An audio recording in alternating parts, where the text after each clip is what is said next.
नमस्कार दोस्तों, मैं हूं आपका दोस्त लोकेश साहू और आप देख रहे हैं लोकेश छत्तीसगढ़िया यूट्यूब चैनल। आप सभी साथियों का हमारे इस मंच पर, हमारे इस यूट्यूब परिवार पर बहुत बहुत स्वागत है, बहुत बहुत अभिनंदन है। साथियों, इस वीडियो के अंदर हम बात करेंगे प्रदेश के बेरोजगारों से जुड़ी दो बड़ी खबर की ओर। पहला, आपके सीजीटीटी में विवाद आखिर क्यों उत्पन्न हो रहा है, और दूसरा, ग्रंथपाल वाले बेरोजगार साथी अब आंदोलन की राह पर क्यों जा रहे हैं। इन दोनों अपडेट को हम बारीकी से इस वीडियो के अंदर समझने वाले हैं, इसीलिए आप वीडियो को अंत तक जरूर देखिए और इस दोनों अपडेट को आप बारीकी से समझने की कोशिश कीजिए। सबसे पहले हम सीजीटीटी की बात करते हैं। तो दोस्तों, आपको याद होगा इस टॉपिक पर कल एक वीडियो में मैंने आप लोगों को थोड़ा सा बताया था कि अभी जो टीटी परीक्षा हुई है, जिसका परिणाम अभी जारी करने के बाद इसमें विवाद खड़ा हो गया है। जानकारी के मुताबिक दोस्तों, इसमें व्यापम के द्वारा 3-4 गलत सवाल पूछा गया था, या जिसका एक से ज्यादा उत्तर था, जिसकी वजह से सैकड़ों अभ्यर्थियों का मात्र 0.1 या 2 पॉइंट से जो है वो टीटी उत्तीर्ण करने से वो चूक गए हैं।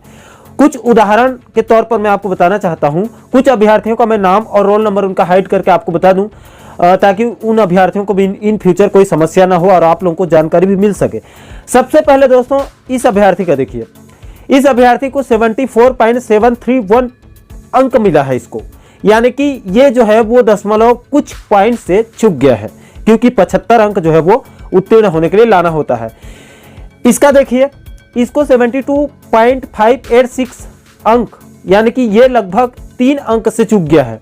इसके बाद इसका देखिए, इसको जो है वो 74.593 अंक मिला है, यानी कि ये भी दशमलव से चूक गया है।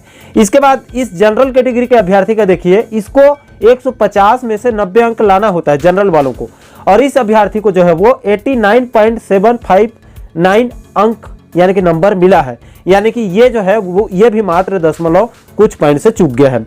ऐसे कई सारे अभ्यर्थी हैं दोस्तों जो 1-2 नंबर से नहीं बल्कि 0.12 पॉइंट से चूक गए हैं। यानी कि अगर व्यापम के द्वारा 3-4 गलत सवाल नहीं दिया जाता, या फिर इनको 2-3-4 गलत प्रश्नों के बदले 3-4 अंक बोनस के तौर पर भी दिया जाएगा, तो ऐसे में भी सैकड़ों अभ्यर्थी आराम से 75 अंकों को क्रॉस करके टीटी परीक्षा में सफल हो जाएंगे। और दोस्तों, मैं आपकी जानकारी के लिए यह भी बता दूं कि व्यापम के पास अपनी गलती सुधारने का बहुत बड़ा मौका है। कैसे? तो ऐसा है दोस्तों कि व्यापम ने अभी मात्र टीटी परीक्षा का परिणाम जारी किया है, अभी उसने ई सर्टिफिकेट जारी नहीं किया है। तो व्यापम चाहे तो उस ई सर्टिफिकेट जारी करने से पहले पहले उन गलत या फिर विवादित प्रश्नों के बदलों में 3-4 अंक बोनस देकर अगर ई सर्टिफिकेट जारी किया गया, तो प्रदेश के सैकड़ों हजारों बेरोजगार, जिनका 1-2 नंबर से नहीं बल्कि दशमलव कुछ पॉइंट से उनका भविष्य जो है वो खराब हो रहा है, वो टीटी से बाहर हो रहे हैं, उन सभी अभ्यर्थियों को जो है वो 3-4 अंक बोनस देकर ई सर्टिफिकेट जारी किया गया, तो वो सब टीटी में उत्तीर्ण हो सकते हैं, उन सबके भविष्य को बचाया जा सकता है। और इसी को लेकर आज सभी टीटी, जितने भी टीटी में पीड़ित अभ्यर्थी हैं, वो सब आज व्यापम कार्यालय पहुंच रहे हैं और व्यापम से न्याय की गुहार लगाने वाले हैं। ये तो हो गई दोस्तों सीजीटीटी की अपडेट। और दूसरी बड़ी खबर की ओर चलते हैं। तो दूसरा जो बड़ा अपडेट है बेरोजगारों से जुड़ा हुआ, वो है आपके ग्रंथपाल वालों की।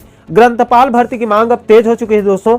साथियों, मैं आपकी जानकारी के बता दूं कि प्रदेश में लगभग 20-21 साल हो चुके हैं, अभी तक प्रदेश में ग्रंथपाल के बड़े स्तर पर एक बार भी कायदे से भर्ती नहीं हुई है।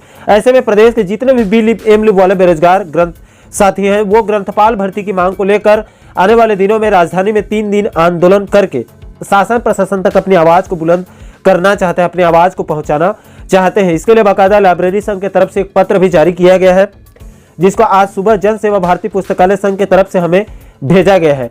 दोस्तों, इस लेटर में कहा गया है कि प्रति में देखिए, अतिरिक्त कलेक्टर रायपुर को इस पत्र को उनको भेजा गया है, लिखा गया है उनके लिए। विषय में देखिए, रायपुर जिला एवं छत्तीसगढ़ के समस्त जिले के बी लिप एम लिप बेरोजगारों द्वारा 3 दिवसीय शांतिपूर्वक धरना प्रदर्शन किया जाएगा। इसी के बाबत में इन्होंने जो है वो अतिरिक्त कलेक्टर रायपुर को पत्र भेजा है, लिखा है। महोदय, विषय अंतर्गत लेके कि छत्तीसगढ़ को बने 22 वर्ष होने के बाद भी छत्तीसगढ़ के शासकीय स्कूलों में ग्रंथपाल के स्वीकृत 2382 पदों पर भर्ती नहीं हो पाई है, जिसको लेकर प्रदेश के बी लिप एम लिप बेरोजगार जो है वो 10 नवंबर 2022 से 12 नवंबर 2022, कब से कब तक? 10 नवंबर 2022 से, यानी कि अगले महीने 12 नवंबर 2022 को, यानी कि 3 दिन बूढ़ा तालाब के पास उपस्थित होकर 1 दिवसीय शांतिपूर्वक धरना प्रदर्शन किया जाएगा। ये गलती से 1 दिवसीय है, इनका जो है वो 3 दिवसीय चलने वाला है। अतः आपसे निवेदन है कि हमें 3 दिवसीय शांतिपूर्वक धरना प्रदर्शन करने की अनुमति जो है वो प्रदान करें। दिनांक देखिए, ये जो है दोस्तों, ये 18 अक्टूबर को उन्होंने भेजा है अतिरिक्त कलेक्टर रायपुर को, और इसकी सूचना संघ वालों की तरफ से हमें आज सुबह दी गई है। प्रार्थी में देखिए बी लिव एम लिव बेरोजगार, और उनका यहाँ पर नाम और नंबर वगैरह देख सकते हैं उन बेरोजगारों का, और यहाँ पर इनको बाकायदा पावती भी मिल गया है, नीचे देख सकते हैं।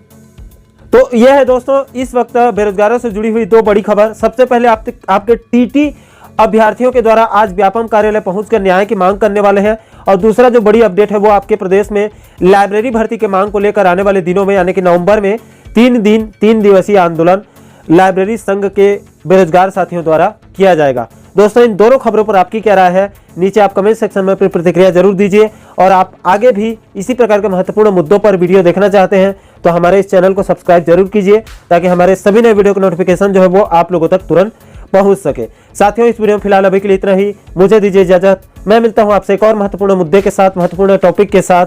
तब तक के लिए जय हिंद, जय छत्तीसगढ़।